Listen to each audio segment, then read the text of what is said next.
حملة سودانية، مشروع بدأت صديقات كان يجمعهم حب أرضهم حب وطنهم. طبعا هم راح يحكون عن أنفسهم أو حابين يحكوا عن نفسهم للعالم، ووجدوا أن حكايتهم قد تكون حكاية ملهمة، هي حكاية كل سودانية.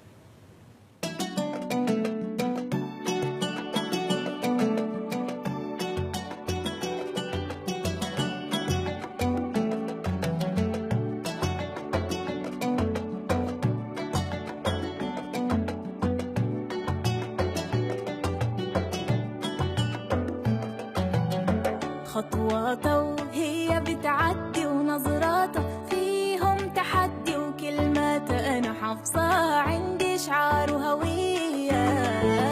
هي جميلة لكن قوية، هي بسيطة هي دغرية، هي عظيمة هي حربية وسودانية. يا ناس الله عليها توبة لايق عليها، والحنة اللي في ايديها سودانية. قارية الدنيا بعينيها، ماشية واثقة في مشيها، بتزيد الهمة فيها والحنية.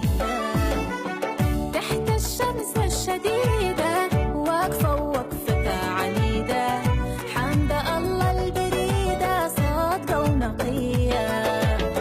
شادة طريقة بإيدها مالية العالم بيدها، ودماها الفي وريدة سودانية.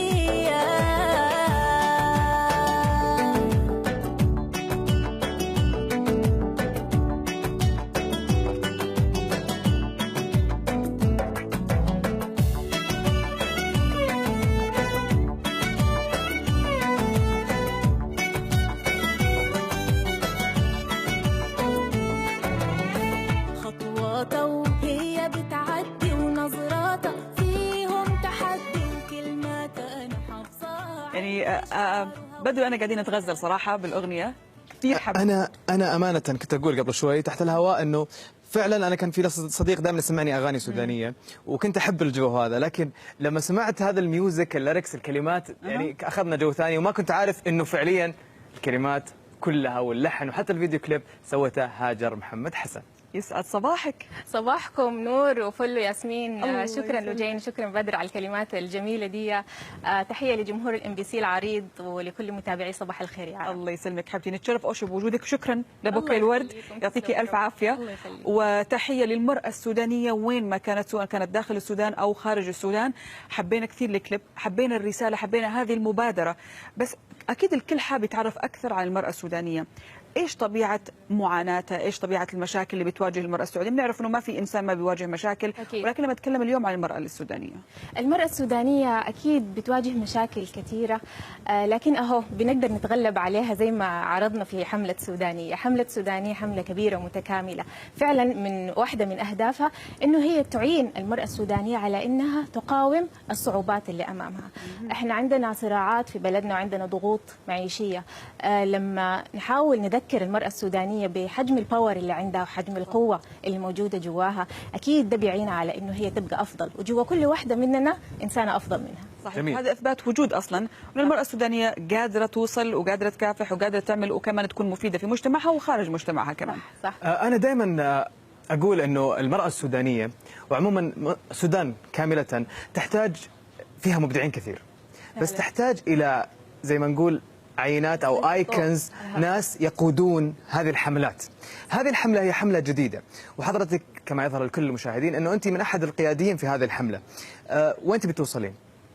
الحملة في الحقيقة عايزة توصل إلى ما لا نهاية، يعني في الخطة بتاعتنا إن الحملة تكون مستمرة إلى الأبد، إحنا نورثها لبناتنا ولحفيداتنا، تفضل جزء ثابت بعد كده من مجتمعنا، تصل من حيث اللوكيشن أو الموقع الجغرافي إلى العالم كله. الآن فيديو سودانية قاعد بيترجم كتابة وغناء، إنه هو يصبح باللغات الإنجليزية والفرنسية بنفس اللحن بنفس الروح السودانية اللي موجودة فيه، لكن هي ماخذة شوية طابع انترناشونال علشان يقدر أي إنسان يشوفها يحس بها ويستطعم جمالها. جميل. فالحملة الحمد لله يعني حتكون انليميتد من كل النواحي. حلو. تاكدي هاجر انه مثل هذه الحمله هي صحيح يمكن بتقول سودانيه وبتتكلم عن المراه السودانيه، ولكن تاكدي كل امراه عربيه راح تلامسها مثل هذه المبادره وراح تحس انها هي كمان تقصدها هي وتعنيها، مش فقط للمراه السودانيه. الفكرة اللي مبنية عليها الحملة أصلا هي فكرة موجودة أو حاجة موجودة كغريزة فطرية لدى كل امرأة. الفكرة عبارة عن أنه كل واحدة فينا متعددة القدرات وقادرة على أنها تقوم بكل مهام الحياة وأدوار الحياة في وقت واحد. كل واحدة مننا عبارة عن ربة منزل وأم في نفس الوقت، طالبة بتكمل دراساتها العليا، عندها عمل طوعي بتشارك فيه، عندها رياضة وعندها إبداعات فنية، عندها أيضا وظيفة وعندها بزنس، سيدة أعمال. كل ده بنعمله في وقت واحد. حلو. فكلنا مشتركين ومشتركات في هذه الطريقة، في اللايف ستايل ده، مش بس السودانيات. يعني إحنا لما طرقنا على هذه النقطة ذكرنا كل سودانية وكل امرأة إنه هي إنسانة غير عادية، إنه هي إنسانة فوق العادة. صحيح. دي الطريقة اللي المفروض تنظر بها لنفسها والعالم كله ينظر بها ليها. كلامك ممتع. كلام جميل جدا، لكن انت عارفه وانا عارف ورجعنا عارفه وكل يشوفون يعرفون انه الانسان ما حيقدر يتطور خطوه الا ان يعرف هو مين. صح. عيوبه وحسناته. ايش تشوفين عيوب المراه السودانيه الموجوده حاليا من ناحيه التطوير اللي لازم تتغير؟ لازم يتكلمون اكثر، لازم يظهرون في الاعلام اكثر، وش لازم يسوون؟ طيب، في مشكلة فعلا بتواجه المرأة عموما، هي النظرة النمطية أو التنميطية من المجتمع.